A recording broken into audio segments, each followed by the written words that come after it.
on the Grandy Group. Coming up, Tucker Carlson next hour. Also, Barry Rubin. We'll get into Egypt and much more with him. That's coming up next hour here on the Grandy Group. But right now, long before the Republicans strengthened their numbers in the Senate and actually captured the House back from the Democrats, a senator from Oklahoma was predicting two things. One, the cap-and-trade legislation would die, and two, EPA would come back trying to do with regulation what they could not do with legislation. He was right on both counts, and he's back with us now. Senator James Inhofe from Oklahoma. Jim, glad to have you on the show. Good morning, Fred. Also, I suppose I could say you're probably Barbara Boxer's worst nightmare because you still serve on the Environment and Public Works Committee. Oh, yeah. When we were a majority, I was the chairman of that committee. Yes, I know. That went from me to her. Yeah. I don't know if you're more aggravating now on the minority side or when you actually wielded the gavel, but that's her problem, not ours. You got it. I wanted to ask you, though, about the whole attempt that EPA is now planning, and you and our former colleague Fred Upton, who now chairs the Environment and Energy Committee in the Energy and Commerce Committee in the House, have now said that you're going to draft legislation to block EPA from making climate change policy that was not approved. Could you explain how you're going to do that? I can, Fred. Well, first of all, it's not that we're going to draft it. We've already drafted it. It's very simple. It merely repeals the EPA's authority to regulate greenhouse gases under the Clean Air Act. And clearly, when President Obama was unable to, and all the rest of them, John Kerry and Barbara Boxer and the rest of them, were unable to pass the legislation to do this. Now they're trying to do it through regulation. Right. I think that they're on a fast track to do that. What we did is introduce legislation that is going to repeal their authority. Now, let's keep in mind, I keep hearing from the EPA and from some of the liberals out there that the courts have told them that they have to do this. This Right. isn't true at all. The courts merely said you have the authority to regulate it if you want to do it, but the choice is yours. And, of course, this administration is going to regulate anything they can regulate. The two things that are important to understand is, number one, the cost of this is going to be about the same as the cost had they passed the Kyoto Treaty, the McCain-Lieberman, the Waxman-Markey, any of the rest of these bills. Mm-hmm. And the range is between $300 and $400 billion a year. So the cost is very expensive.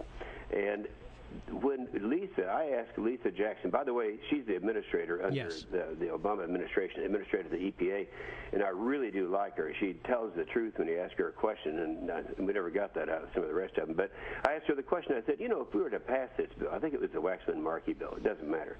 That's cap and trade, right?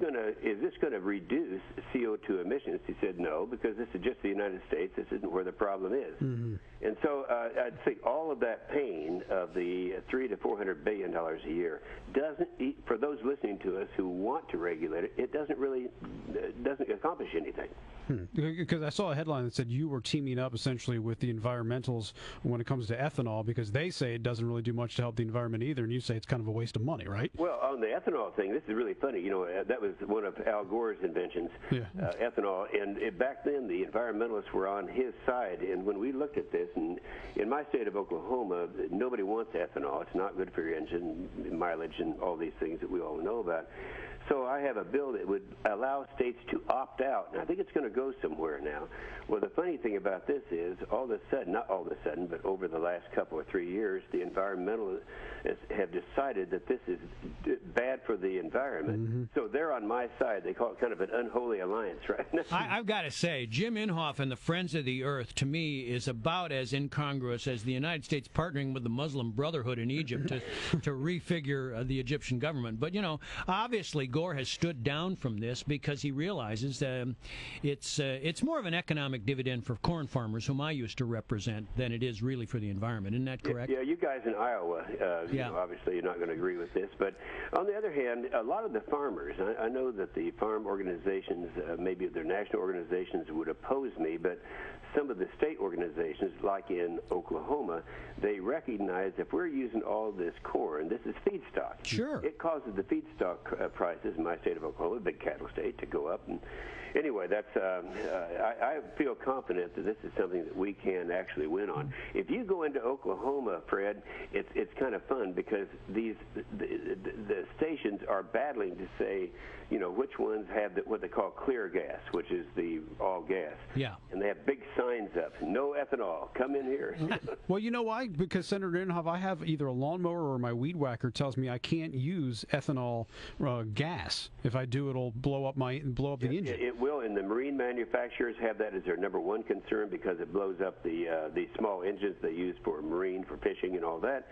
And it's I think the figure that we can use, the percentage figure, the EPA has some percentage figures as to what happens to your gas mileage if you use E15 or E10, and it's huge. In the states like Oklahoma, where you pay a little bit more for clear gas than you do ethanol, the savings in mileage far offsets it. All right. Of course, the damage to the engines. I wanted to ask you one thing about the legislative track now for taking away the regulatory authority for EPA to control emissions under the Clean Air Act. It could obviously pass the House because they've got the majority. What about the track in the Senate? How will you... The reason I know what you're thinking. You're thinking, well, they still have a majority of 3 in the Senate. Yeah. But let's keep in mind, there are 23 Democrats up for re-election in 2012. Yes. Of those 23, I would say about 11 are endangered species. And they're the ones that are going to not fall. You remember we used to talk about the political saying that when the ship sinks, the rats jump off. Yeah. Well, so many of them who followed they know what happened in November 2nd, 2010, and they don't want that to happen to them. So I looked for a lot of these guys, and we could name names. I think we all know who they are, to not follow Obama off the plank anymore. So you're going to see some. I'd be really surprised if you didn't see several join us on this one. This is huge. Oh, that'd be interesting. Yeah, that will be. It goes beyond just the regulation of greenhouse gases. Senator Barrasso, who's also on my committee, he has a broader appeal that would prohibit any federal regulation on greenhouse gases that would cover, like the Clean Water Act and the endangered species and all of that. So we're going to make some headway here, and I think this is one we ought to win. I'll be testifying before Freddie Epton's committee on Wednesday. All right. Sounds good. Thanks, Senator. We appreciate it. You bet. Senator Jim Inhofe on the Grandy Group. We'll check in with Patrice in 1 minute, brought to you by Comcast Business.